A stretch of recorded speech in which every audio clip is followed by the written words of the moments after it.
back to CPH4K, and this is Warhammer 40K Mechanicus Part 2 gameplay overview trailer.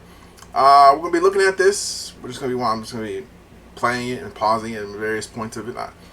I don't want to just sit back and watch it, you guys watch it, or how we ever use it, because I want to get back in the swing of things, doing recordings on YouTube.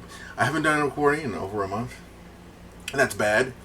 You should always do recordings on YouTube because, you know, gets you in the habit, keeps your channel alive. People at YouTube won't think that something has happened to you and send people to check you on you. And as for where I've been for the past few, well, we'll talk about that at the end of the video. Let's just talk about this great game.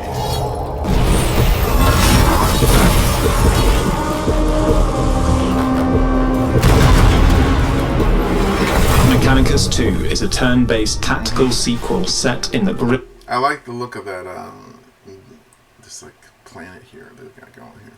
I like this design of the battlefields and mission maps. They look pretty good.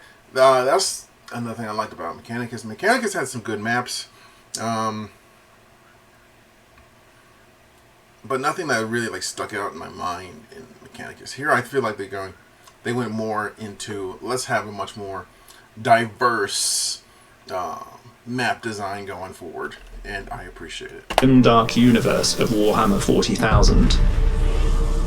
Take command of two iconic factions, each. I can't believe they let you have two factions you can play as. I think the other faction that they wanted, I forgot the name of it. It's it's the Space Dwarves. I'm new to 40K. Okay, guys, relax. With their own fully realized campaign. For the machine is immortal. Now, The factions. On one side, the Adeptus Mechanicus, a fanatical priesthood of the Imperium of mankind. In their worship of the machine god, they exchange their flesh for metal and quest tirelessly for knowledge. Cybernetic tech priests lead armies of Oh, hold on. Let's look at this for a second. Okay, so they got like an army set up. Oh, they got perks. They got perks on them. Before they didn't have perks on the dudes. They just sort of like had them out there.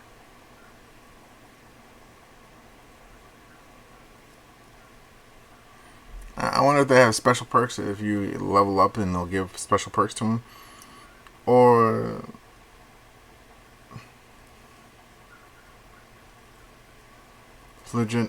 some of you Warhammer nerds will be like, yes to all of this. And I'm just sitting here like, oh, that looks pretty good. It looks pretty good. I won't know what's going on here, but I do like that they're adding on to what was already a good gameplay design for the combat missions. Soldiers, lobotomized servitors, and robotic war machines. On the other side, the Necrons, an ancient race of skeletal, mechanical aliens. Space Egyptians, basically. Space Tomb Kings. Rising from their tombs to reclaim a galaxy they once ruled. Arrogant and relentless, their powerful nobles command legions of undying warriors and monstrous high-tech constructs to annihilate the vermin that defile their worlds.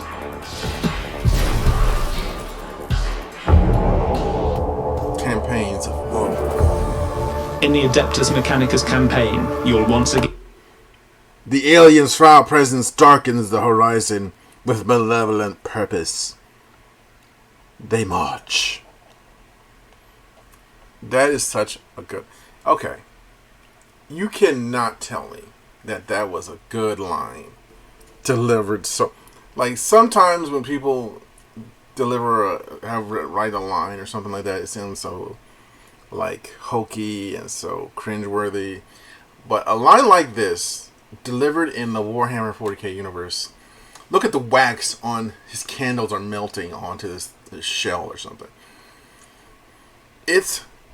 When it's delivered here, it feels like you can tell the tech priest believes every single word of it. Again, play as Magos Dominus Faustinius. This time, you'll be dispatching your trusted advisors to defend the newly established Forge World of Hecateus IV against the awakening Sankatep dynasty. At the forefront of this uprising is Nefashar, a high-ranking noble of the dynasty and the protagonist of the Necron campaign. As Nefashar, you will be dispatching the fearsome lords of your court to tear down the Imperial holdings and... Okay, let's go back a bit. Dispatching the fearsome lords of your court. Isolate and wipe out those closest of the... To tear down the Imperial holdings and... Very tactical. Reassert your dominance. Ambush must... Abakari must I call him... Dominance over the planet. Leader-centric gameplay. For both factions, combat is built around a leader-centric design. Your other units are tools, expendable fighters meant to protect and empower your leader as you execute your strategy.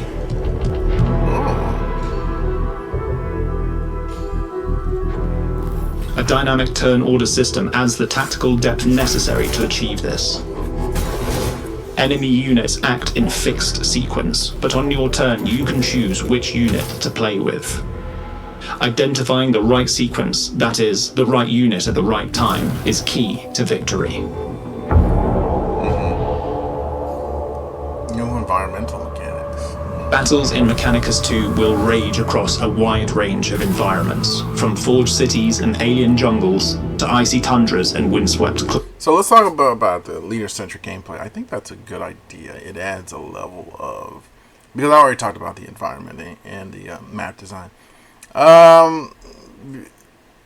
Centric gameplay, that to me is a nice wrinkle, but I want to see what they do with it before I make any sort of like final statements. But I honestly think that might be a good idea, because a lot of these armies seem to be like have loads and loads of fodder in it. It's not like too many like big name moments, but there's something to be said about the XCOM design where yes, I want to talk about XCOM. That's inevitable with turn-based games.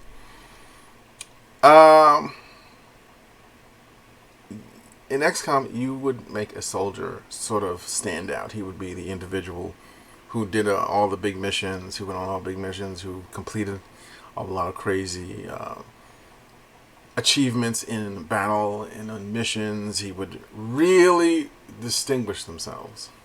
It would really distinguish themselves from your other members of the rank and file. And you will remember, I guarantee anyone who's played an XCOM game, you have at least one or two soldiers in your head who did such a great job that they will live forever in fame in your mind, because, well, what they did for your campaign, they really brought your campaign together. Yes. But leader-centric army, I don't hate it, but I want to see more of it before I sort of like, do we get to name the leader? Does the leader become something special? Can we name the other troops? Can we work with... I saw perks in there. Can we put new perks on there? Or can we... Perks only work with the leadership? In each, environmental tactics matter more than ever. A new destructible cover system requires smart positioning. Oh, yes! Destructible cover is great. Especially for the more fragile Adeptus Mechanicus forces. You'll also have to plan around frequent enemy reinforcements and unique combat arena features.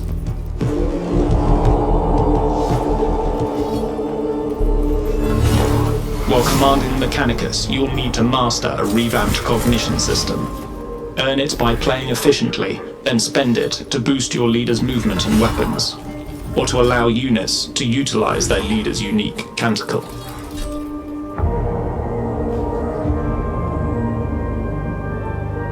The Necron equivalent is Dominion. Earn it by dealing damage, building its level to unlock and improve your unit's weapons and abilities. The longer units stay in the fight, the stronger they become. Crucial to that goal are reanimation protocols, which let fallen Necrons rise again, unless they're destroyed entirely.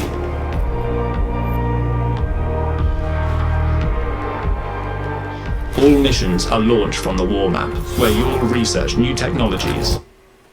Okay, so the Necrons have a different way of play style. It's similar but different. I like that. That could work. Also, the research. Big fan of research. Big fan of researching games. It makes it. It adds a sense of progression and scale to it. So you're playing completely different from what you were playing at the start. At the start, you're just pulling together what resources you have. By the end, you have like a real thought out strategy. That's why I like a good progression system in a game, because it enables you to really create something unique to the way you play the game. Like, for instance, in certain stealth games, if you have a good progression system, it allows you to be aggressive in your stealth and just kill anyone who gets in your way. Or another way is you can just slip past people. That's just an example. But I can't wait to see this unfurl. Customize your leaders and shape the landscapes of Hecateus 4. Okay. Let's go back to that a bit. Customize your leader. Alright. Weapon skills. Omnissiah, optical. Blaster. Okay, you can put some upgrades in there. Get some more equipment. Like, look at this guy. He's augmented. Look at this other dude. He's floating in there. Like, yeah. Candle wax on his back. That's crazy. And shape the landscapes of Hecateus 4. Within a mission, you will be faced with narrative events and other checkpoint types that have potential ramifications on the skirmish battles that follow.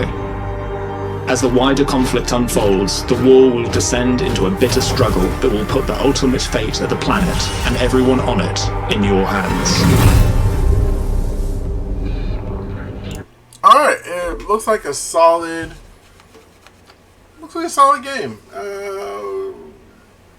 It told us enough to get my appetite ready for it. Like, man, I want to see more. But I'm also like kind of worried about it, because there's certain things, they're taking certain gambles with this. And I don't know how it's going to shake out, but at the same time, I recommend they take gambles, because a gamble can work out well if you know what you're doing. When you're, let's say, creating something, when you're developing something, you don't know how it's going to turn out when you're working on it, but by taking that risk, you enable something unique to be born, and it might work out in your favor completely. Now, that's not always true. Some people who create unique things have watched them crash and burn. But here, I feel like there's enough old and new stuff mixed together that that this could be a very, very good game. But we'll have to see. I might be doing some more trailers with this. Well, we'll see. As for where I've been, well, I just sort of been, away.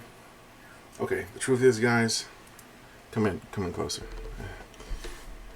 You close?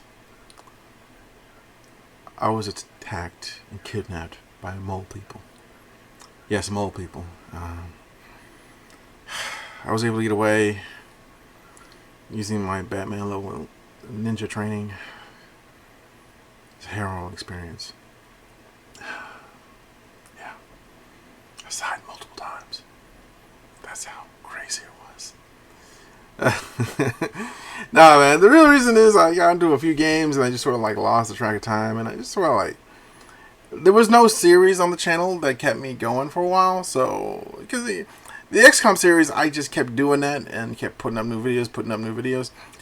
Now that that's over and I'm just sort of like sitting around, I was like, hey, why don't I just do other stuff? Like, I was just doing another one, something different. And I think I might have one. I'm not sure about it yet. I might do a video of it and just see how it goes. But I think I'll do some trailer reaction because Gamescom is happening right now, and there's a lot of games I want to talk about. So I'll probably be talking about them for at least a couple of days. So if you want to see more of that, then hit the like button, hit the subscribe button, and do the other YouTube stuff to make sure that I appear in your homepage and in your subscriber page and subscription page, and I will pop up there, hopefully.